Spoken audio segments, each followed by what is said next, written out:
YouTube! What's going on? It's your boy T.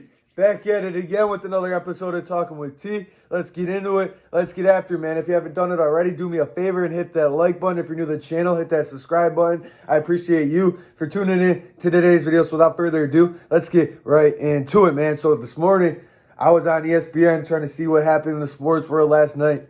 And I came across this article. And it said, is Russell Westbrook overrated? Hold up. That is the most craziest title I've ever seen in my life, man. So let's get a disclaimer out right now. My top 5 players, like my favorite players in the league, that doesn't mean that they're the best in the league. There's my top 5 players. It's James Harden, Bradley Beal, Russell Westbrook, Jason Tatum, and Zion. Those are my top 5 players. Those are my favorite players to watch, right?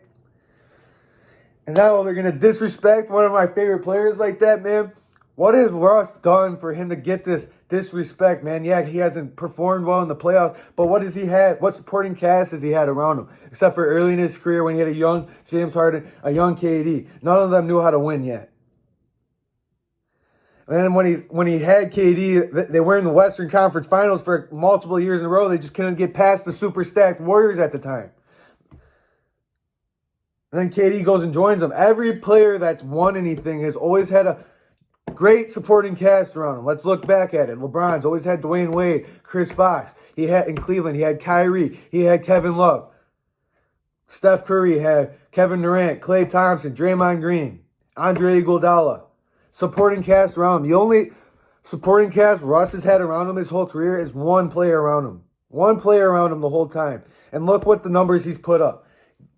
I guarantee you, if he makes a run right now, in this last month and a half and going into the playoffs, if he makes a run, kicks a couple of the top tier teams out of the playoffs, he's going to get the respect he deserves. I want him to go on a run so bad because every single year, everyone writes him off in the beginning of the year. Every single year, everyone's like, oh, Russ fell off.